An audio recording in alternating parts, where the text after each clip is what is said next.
So I am actually going to talk to you about AI. So, and then we'll maybe try to combine it with telecom at the end, or mobile telecom. So let's just jump straight into it, because I'm aware we're kind of short on time. So there's basically, like Nick said, there's just been so much going on, right? And so unless you've been living under a rock, we see in our news feeds every day, news on AI, right? Whether it's Claude or Gemini or OpenAI, and just can't get away from it. So I thought I'd begin by a quick recap or an overview, kind of where we are today and where I see it going in the next few months. It's very hard to predict even a year out these days. And then maybe try to bring that together and how it impacts, telecom, mobile telecom, RCS messaging, okay? So the big picture, the big story, right? So some of this may be very familiar to you. You may know. Others, you won't know anything. So I'll kind of try to pitch it in the middle. So basically, apologies if I'm kind of, telling you stuff you already know, but I'm sure there's a few people that might appreciate it. And it's kind of how we frame our course at Oxford Side Business School, where I kind of head tutor on a couple of AI courses, one on AI and one on AI regulations and compliance. So big picture, we try to keep it up to date. There's open and closed source models, okay? So it's a little bit like the Linux versus Windows story, which happened in the 80s and onwards, right? And even Apple, I guess. But Linux won, and Windows is definitely kind of one in the enterprise, but in the open source community, Linux definitely has grabbed a lot of market share and maybe be the most popular operating system in the world. We're seeing a similar story play out with AI. Now, I don't know if that surprises anyone, but it's a little different. AI is a little different, right, than operating systems. Why? Because it's agentic. It can do things by itself. Operating systems don't do that, right? So we may be a little bit surprised to think, or we might, if we think and dwell on that just a second, we may wonder if that's actually a sensible thing to do, right? If we don't really know and understand them and predict, we can't predict. That's the thing, right? Because they're statistical, these neural networks. We don't really know what they're doing. So should we open source it is a big question, right? And the community, the AI community says yes. And the jury's still out, to be honest. In my mind, it may take an accident one day and, shut the whole thing down. It's not going to be quite like the operating system story because of the extra factor that AI has.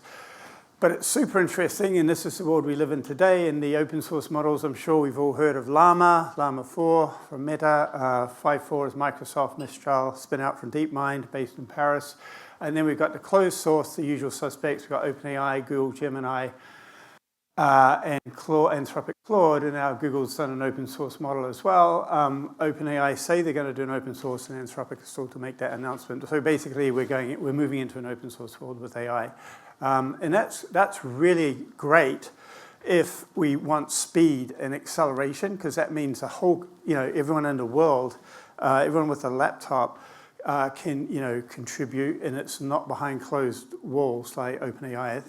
It's just developing. We don't know what the heck's going on, really. They throw it over the wall. It's like Windows operating system compared to Linux. So that's the open versus closed source story, right? So that's the first interesting story. And then we've got multimodal models coming on the scene, and that's a new development because when ChatGPT was released November 2022, 2.5 years ago, it was just a language model, and now all of these models have become multimodal, so we can put text, images, speech, videos, code, biological data, biodata, medical data, and they can process it. So we've come a long way on that story. So they're agentic, they're open source, and they're like us. Our brains are general purpose. Is what we're trying to do. The ultimate goal is to build a general platform that's as generally intelligent as the human brain, right? And so, sight, sound, we process all these different types of information. even if we don't really think about all the stuff. So the good thing about AI, it's getting us to kind of think about what we actually do and how we process information. So that's the second thing. So we've got open source multimodal. And now we've got custom models. So people are taking these big models like these big open source models like Llama, Mistral, Gemma from Google, and training them on proprietary data. So if you guys in this room here, I'm sure some of the companies, if they're big enough, your companies will have machine learning engineers training on proprietary model, and there's some data companies here as well. And so that's the type of data you'd be training on. So you don't have to rely on, say, OpenAI o3 is the latest model, or o4 mini. Used to be ChatGPT, but these model names change every month. So we can actually do a little bit better if we train on our proprietary data sets. So that's another story, the custom models. And then we've got AI safety and alignment. Because these things are so powerful and agentic and independent, we want to put guardrails around them somehow to stop them from doing things that we don't want, or harmful things, or things that might harm us or our businesses, right? We don't lose money because these things are super intelligent, and if they do the wrong thing, they can do it, things can go wrong quite in a very impactful way. So, a big research area is alignment, interpretability, guardrails. We have not cracked that, and I'm not sure if we ever will, because these things have trillions of parameters, as many as, more than a number of neurons in the human brain, super complex systems.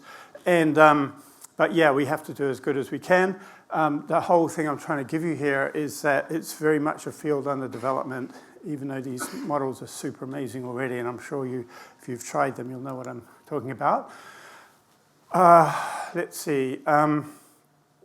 Quick show of hands. So who has used, silly question, right? I think I can predict the answer. Who's used one of these AI systems, ChatGPT, Gemini, Claude? Okay, everyone in the room, right? So last year, maybe not quite everyone, but 90%. This year, 100%, right? And who's used deep research, which is the actual reasoning models? Right, okay, so not as many, maybe 20%, right? So the reasoning capability, I'm kind of jumping a few steps. The reasoning is a new thing that happened. DeepSeek that got thrown over the wall in January, changed the world. It was a huge moment in the AI community, and it was a reasoning model. And the output was the chain of thought reasoning. It showed how it was thinking, So very quickly, Google, Microsoft, OpenAI, and Anthropic had to scramble really quick, and Mistral to release reasoning models, right? So DeepSeek, small company, 100 is a hedge fund in China, 100 researchers, super clever, kind of just, shocked the world if you're in the AI community, and woke up the big giants like Google and Microsoft. And that was unexpected. That was completely unexpected, and it was a jolt to the world to say, we don't have to wait for Google to release their next models. You get a group of super smart people and open source sort of models and the open source mentality, and you can leapfrog Google. I mean, even today, people are still going, how the heck did they do that? We don't know, actually. So that's the other thing, China, right? That's the other big thing. So we've now got, multipolar world. China and the US. Obviously, we've got Google DeepMind up the road in King's Cross, but it's Google DeepMind now. So applications, everything. It's a general purpose technology. So we're going to accelerate drug discovery, cures for cancer. No developer in the world today, probably 100 million developers, doesn't use AI, because if they don't, they're not competitive.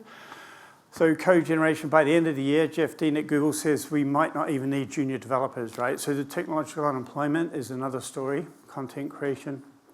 There's new hardware, there's ASICs, neuromorphic, synthetic data sets to generate more data, because these things are hungry. They eat, they live, and they love data, so let's generate as much as we can. And AI, agentic AI, which has been mentioned already, I think Sam from Juniper in particular. So not only do we have super powerful models which can go off the rails and do bad things to our company, but also cure cancer, now we've got thousands of them running around the Internet of Agents. Cisco are calling it the Internet of Agents. Google's on it. They've just released agent-to-agent protocol, open source protocol, again, with like 200 companies already. So I'm not sure you guys in the room, telecom is a technical industry, right? But a lot of you don't know what all of these stories because they're just so new, right? This is happening very, very, very, very quickly. Okay. So there's the other thing. We've all used the tools. They're great, but the stories behind them are pretty interesting too. And I'm trying to give you the sort of the rate of progress is exponentially accelerating. Okay, so how do we sort of keep control of it? Can we keep control of it? Should we even be accelerating, right? Well, I think the answer to that question is you can't stop, because if we stop and China doesn't, then it's game over, and vice versa. So yeah, the race will continue. And control is a big, big issue right now. So there's sort of exponential graphs. This is, halfway through 2024. 6 months in AI is like 10 years in IT, right? Because I come from a telecom background. I was around with the internet, Cisco and the internet. And that moved really fast. That was 3 or 4 years, right? It's 5 years, 6 years into dot-com crash. I don't think we'll see a crash. But this is 6 months, right? This is a benchmark, a really hard math benchmark, getting saturated in 6 months from GPT-4 to GPT-4o and OpenAI 03, right? So it's just blowing everyone's mind, including everyone in the community, how fast this is happening. And then we've got DeepSeek coming up there from nowhere, and open source, almost equaling the best closed source model from Google and OpenAI and Anthropic, who have literally hundreds of billions in resource. Okay, so it's fun stuff. So scary and exciting at the same time, right? This is the fourth industrial revolution. We've had steam, we've had electricity, we've had digital, and now, ta-da, we've got AI. So this is the fourth one. It's exponential, like the digital one, but it's agentic, so it's more powerful. And it's intelligence. We're actually automating intelligence. The one thing that makes us unique in this world and has got us here and has built our civilizations, and the reason we're standing here talking about technology is up here, this 3 pound of intelligence above our shoulders. So this digital is not constrained at all by any kind of biological evolution. It's on its own exponential curve. So that's a graph of we're up to 1 trillion parameters now, will probably be 10 trillion soon for these foundation models, and data and hardware are also on exponentials, and the cost is exponentially decreasing. It's come down 100 times, can you believe that, since ChatGPT was released? Right. Okay. So everyone's got access to this super powerful technology. Fortunately, before they release these models, the big companies are putting guardrails around them and testing them. But yeah, eventually something will go wrong, just like with Chernobyl, right? Just like with nuclear technology. Eventually, we'll have an accident, we'll have a bad actor, something bad will, and who knows what's going to happen. It probably won't even slow it down. But yeah, just to be ready, because these things doubling in strength every few months, eventually something will happen. And I don't say this to be a scaremonger. I'm just saying we've got away with it so far, but eventually we'll probably see something, and then some. Yeah, probably. We'll talk about regulation in a bit. But so all of these lights are turning green, right? So I even had to modify the slide. Last year I didn't have to modify it. This year I did. That said 2030. Now it's 2027.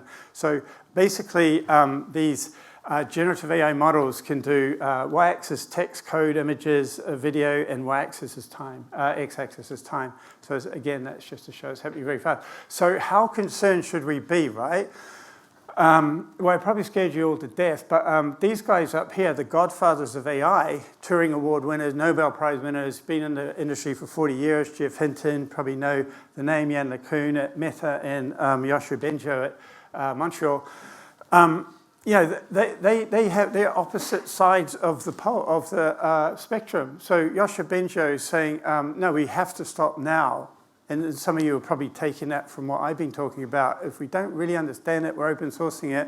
Anyone in the world can have access to DeepSeek, Gemma, Llama, just stop. And this guy over here, Jan LeCun at Meta is like, no, actually building it open source is the safest thing to do, because then you have the whole community on it. And it's just like, okay, fine. So that's like completely opposite. And the guy in the middle, Jeff Hinton, is kind of in the middle. He's like, this has happened way faster, even though I just got the Nobel Prize in Physics for inventing how it works. I'm not sure anymore. It's happened way quicker than I thought. Okay, so there we are. That's a little whirlwind tour of, AI. Hope you enjoyed it. So what about telecom, back down to earth? Yeah, so it's a general purpose technology, so it can be used in any industry, right? So not just telecom, but anything. Self-driving cars, healthcare, genomics, you name it. It's applied these days, financial services, everything, telecom is on this slide. So for example, let's see, so personalization and task automation. So this is kind of linking back a little bit to RCS and rich communication services. Mobile security is a huge thing. We touched on that. Security is huge. But these things are kind of on steroids, right? So we've got to sort of move real quick to try to keep our systems secure. Mobile photography and mobile healthcare. And then just one slide on each. I probably won't dwell too much because of time. So just within these, 4 high-level kind of applications within mobile communications, we have those predictive suggestions, automated task management, personalized content curation, intelligent virtual agents. So this is what AI, or how AI can kind of power and, increase capabilities of all of the services that already exist with good old-fashioned rules-based, computer science. It can actually, with machine learning, we can sort of supercharge all of these applications and services, and right down to agentic AI. And then so security AI it's a double-edged sword, so it can be used to accelerate, security apps, so biometric authentication, malware detection. It's used a lot in cybersecurity teams these days, intelligent incident response and predictive threat analytics. So you basically train these machine learning algorithms, these open source models, on all of your cybersecurity data, and you come up with a system. So it's AI fighting AI, in the internet of agents these days, okay? Way beyond human capability, so AI is really starting to, replace almost a lot of cybersecurity experts. Yeah, so it's kind of scary, right? Because, it's just like this parallel universe of AI agents, and so your biological world and an AI world, digital world. And we can't shut it off. You can't just turn off every data center in the world. So it's very interesting times we live in, but it is the fourth industrial revolutions, and revolutions are always uneasy. People lose jobs and all sorts of things happen. Okay, so the photography, it does all of that, and then healthcare is a super great application as far as I'm concerned, because it will help us live longer, happy, more high quality, healthier lives, right? And so who can argue with that? But then again, bad actors can use them for creating bioweapons. So double-edged sword again. Always a double-edged sword with any technology, right? Yeah. So, and it's super powerful. So it can use for super good and super disruptive as well, in a bad way. I thought I had one more thank you slide, but that's okay. Yeah, that's it. Thank you. Yeah.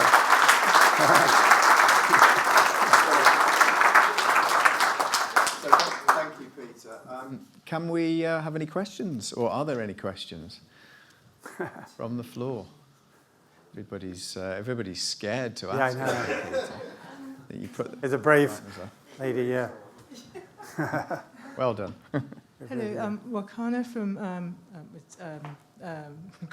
diffusing data. I have a question about this double-edged sword of this, like, apocalypse, terrible, like, a future. I mean, technically, like, if cybersecurity people can also be, like, replaced with AI, they write stuff better than AI. I mean, what's the kind of, this is not quite maybe in line with the theme, but what's the future of work? What should we be doing? Yeah, I know. That's a great question. technological unemployment. So what we're seeing right now is kind of automating bits of workflows. So not really automating whole jobs, but certainly everyone's using them. I use it to accelerate certain parts of the jobs I do. I use the deep research to create kind of technical reports as a consultant. That's what I can do, and it's really saving me a lot of time. So, and the clients are using it too. So, people like McKinsey are sort of, could easily be super disrupted by these tools. So they're trying to figure out how they stay relevant in this new world, right? As the capability becomes exponentially more powerful.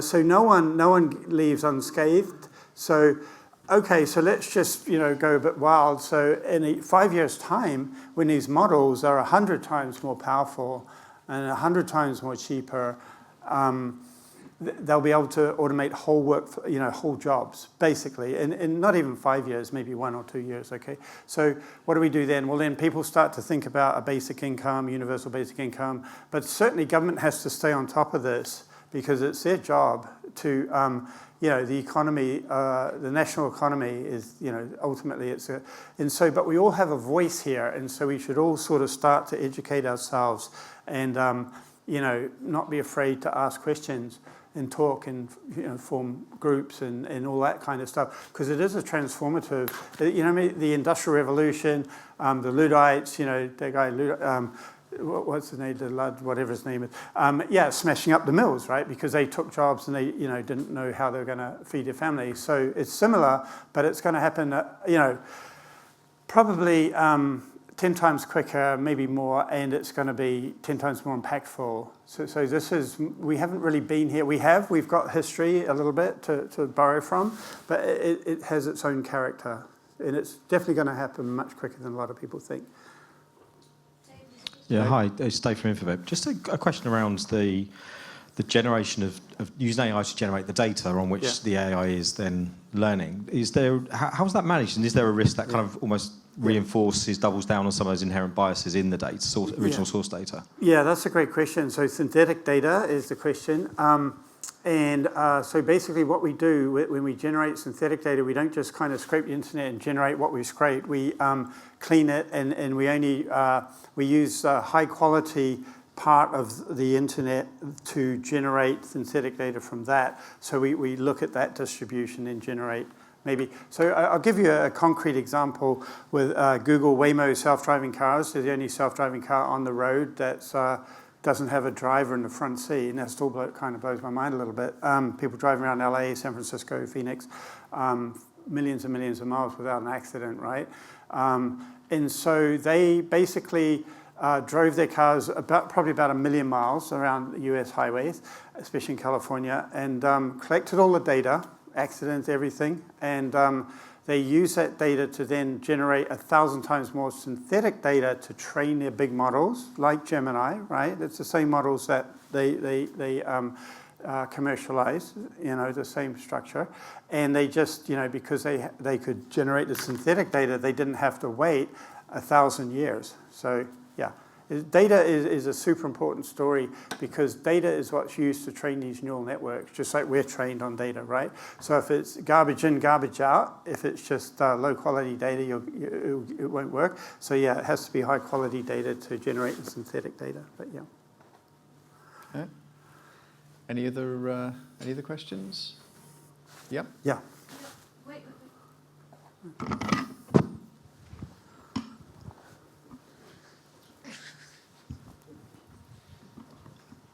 Right, I have a bit of intelligence. It's not artificial, but I'm looking at you as the expert in artificial intelligence. What are you? We saw there's 3 very famous people, been 2 of them worried, and 1 not worried. Are you worried, or what is your? I am sort of like an optimist, but a cautious one. I'm not completely with Jan LeCun on the end, just everything's going to be fine. He's really one extreme. I don't think anyone in the community buys his story at all because there are people who've been around as long as him, and he's the one who's really gone far out and said, and I think you need the whole spectrum, right? I'm probably in the middle. Probably where Jeff Hinton is. I'm not a complete doomer like Yoshua Bengio, so those guys are known as doomers, and yeah, if we don't stop now, we're all going to die. That's basically what he's saying. So somewhere in the middle, I think we can control it. And there's so much work being done inside of DeepMind and Anthropic and OpenAI. They have huge research teams on guardrails, testing, safety. And it's, yeah. So it's not like it's, oh, I hope something doesn't happen kind of thing. It's like we're really carefully building it brick by brick, if you like. And so we catch the headlines, right? And it maybe doesn't give that impression. We don't know what's going on behind the scenes. But trust me, there's a lot of work on AI safety, more and more too. And rightfully so. But no, I can't guarantee anything, right? Just like with nuclear power, after 50 years, you're bound to have a couple of accidents. Yeah, I hope not. I'm not trying to will it into existence. But yeah, there'll probably be some things happening that we'd prefer they didn't happen. And it could be a bad actor, for example, or it could be just, yeah, I don't know. It's just a really interesting time in history. And I don't think anyone has a crystal ball. I don't think anyone knows the answer. But I think we have to really pay attention and try to build them safely, whether it's closed or open. Yeah.